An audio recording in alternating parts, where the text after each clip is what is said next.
അയോധ്യയിലെ രാമക്ഷേത്രത്തിൽ പ്രാണപ്രതിഷ്ഠ നടക്കുമ്പോൾ രാമക്ഷേത്രത്തിന്റെ പ്രത്യേകതകളെക്കുറിച്ച് നമുക്കൊന്ന് നോക്കാം.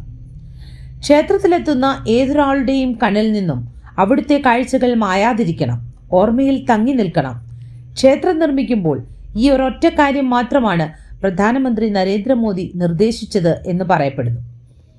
രാമവിഗ്രഹത്തിന്റെ ചൈതന്യമാകുന്ന പ്രാണനെ സന്നിവേശിപ്പിക്കുന്ന പ്രാണപ്രതിഷ്ഠ ജനുവരി 22 നടക്കുമ്പോൾ എല്ലാ കണ്ണുകളും ആ ക്ഷേത്രനഗരിയിലേക്കാണ്.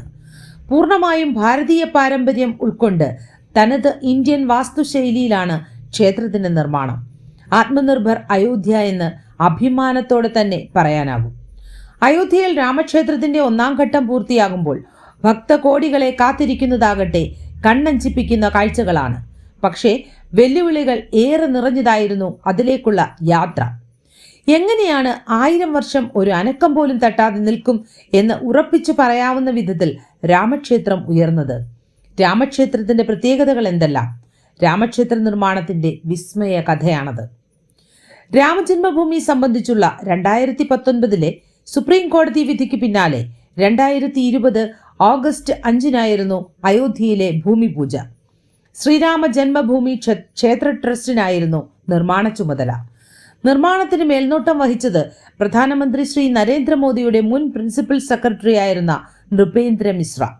എന്നാൽ ഇതിനും വർഷങ്ങൾക്ക് മുൻപേ രാമക്ഷേത്രത്തിന്റെ നിർമ്മാണത്തിനായുള്ള നീക്കം വിശ്വ ഹിന്ദു പരിഷത്ത് ആരംഭിച്ചിരുന്നു എന്ന് പറയുന്നു. ക്ഷേത്രത്തിലെ രൂപരേഖ തയ്യാറാക്കിയ ആർക്കിടെക്ട് ചന്ദ്രകാന്ത സോൻപുര. ഗുജറാത്തിലെ അഹമ്മദാബാദിലുള്ള സോൻപുര കുടുംബം തലമുറകളായി ക്ഷേത്ര രൂപകൽപ്പനാ മേഖലയിൽ പ്രവർത്തിക്കുന്നവരാണ്. ഇന്ത്യയിലൊട്ടാകെ 200-ലേറെ ക്ഷേത്രങ്ങൾക്ക് ഈ കുടുംബം രൂപരേഖ തയ്യാറാക്കിയിട്ടുണ്ട്. അതിലെ 15-ാം തലമുറക്കാരനായിരുന്നു ചന്ദ്രകാന്ത്. 1992 അന്നത്തെ VHP തലവൻ അശോക് സിംഗാൾ തന്നെ കാണാൻ വന്നിരുന്നു എന്ന് ഒരു മാധ്യമത്തിനു നൽകിയ അഭിമുഖത്തിൽ ചന്ദ്രകാന്ത് പറഞ്ഞിട്ടുണ്ട്. കനത്ത കാവലായിരുന്നതിനാൽ കാലുകൊണ്ട് അളവെടുത്താണ് ക്ഷേത്രത്തിന്റെ മാസ്റ്റർ പ്ലാൻ തയ്യാറാക്കിയിരുന്നത് എന്നും അദ്ദേഹം പറഞ്ഞു.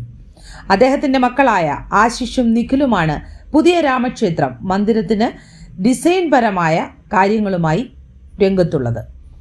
ഇന്ത്യൻ മൾട്ടിനാഷണൽ കമ്പനിയായ ലാർസൻ ആൻഡ് ടൂബ്രോയ്ക്ക് ആണ് ക്ഷേത്രത്തിന്റെ നിർമ്മാണ ചുമതല. ടാറ്റ കൺസൾട്ടൻസിയും ഇന്ത്യയിലെ മറ്റു ഗവേഷണ സ്ഥാപനങ്ങളും ഒരുമിച്ച് ചേർന്നാണ് രാമക്ഷേത്ര നിർമ്മാണം.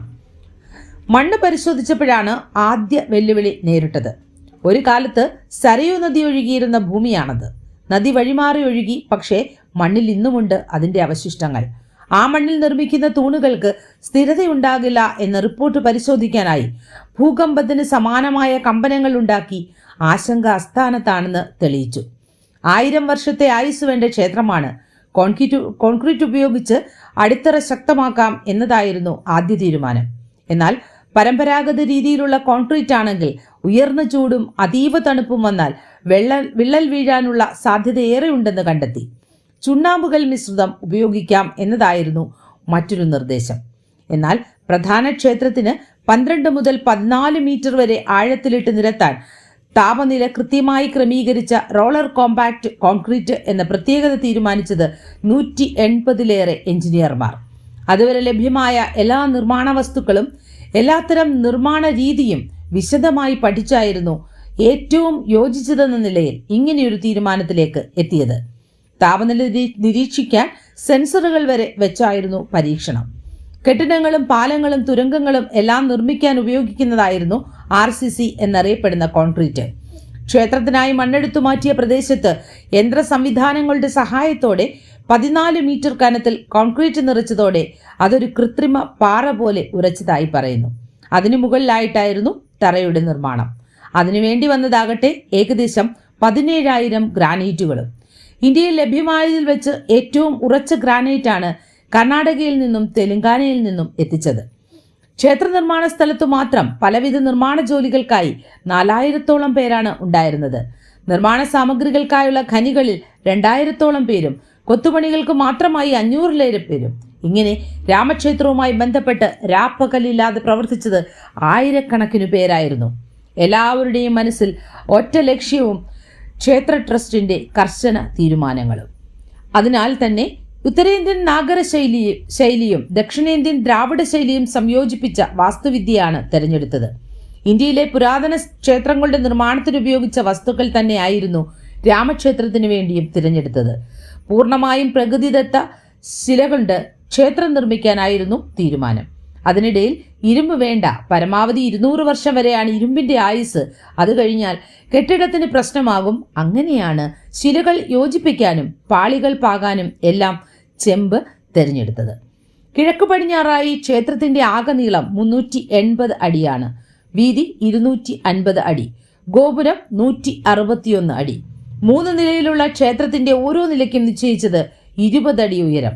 ക്ഷേത്രത്തിൽ ആകെയുള്ള 392 തൂണുകൾ, 44 വാതിലുകൾ, സ്വർണം പൂശിയ ഗർഭഗൃഹമാണ് രാമക്ഷേത്രത്തിന്റെ ഹൃദയം. അവിടെയാണ് താൽക്കാലികമായ ആരാധനയ്ക്ക് ഉപയോഗിച്ചിരുന്ന ബാലനായ രാമന്റെ വിഗ്രഹം. അതോടൊപ്പം തന്നെയായിരിക്കും പുതിയ ശ്രീരാമ വിഗ്രഹവും. ബാലനായതിനാൽ തന്നെ സീതയുടെ പ്രതിമ ഗർഭഗൃഹത്തിൽ ഉണ്ടാകില്ല. 1-ാം നിലയിലെ ശ്രീരാമ ദർബാറിലായിരിക്കും സീതാവിഗ്രഹം. ആധുനിക എഞ്ചിനീയറിംഗിന്റെ അത്ഭുതമാണ് ഈ ക്ഷേത്രം. ഏറ്റവും ശക്തമായ ഭൂകമ്പങ്ങളെയും ഏറ്റവും തീവ്രമായ വെള്ളപ്പൊക്കത്തെയും നേരിടാൻ മാത്രമല്ല, 1 സഹസ്രാബ്ദത്തോളം നിലനിൽക്കാൻ പാകത്തിനാണ് ക്ഷേത്രം രൂപകൽപ്പന ചെയ്തിട്ടുള്ളത്. അയോധ്യയിൽ ഉയരുന്നത് ഒരു ആരാധനാ സ്ഥലത്തിനപ്പുറം പുരാതന വിശ്വാസത്തിന്റെയും ആധുനിക ശാസ്ത്രത്തിന്റെയും സമന്വയമാണ്. ഹിന്ദു ദൈവമായ ശ്രീരാമന് സമർപ്പിച്ചിരിക്കുന്ന മഹത്തായ നിർമ്മിതിയായ ശ്രീരാമക്ഷേത്രത്തിന്റെ സമർപ്പണം നടക്കുന്നത് ജനുവരി 22-നാണ്. ആധുനിക എഞ്ചിനീയറിംഗിനാൽ നെയ്ത അത്ഭുതമാണ് ഈ ക്ഷേത്രം. ടാറ്റ കൺസൾട്ടിംഗ് എഞ്ചിനീയേഴ്സ് ലിമിറ്റഡിന്റെ മാനേജ്മെന്റിൽ ലാർസൻ ആൻഡ് ടൂബ്രോ നിർമ്മിച്ച രാമക്ഷേത്രം കൃത്യമായ ആസൂത്രണത്തിന്റെയും നൂതന നിർമ്മാണ സാങ്കേതിക വിദ്യയുടെയും ഫലമാണ്.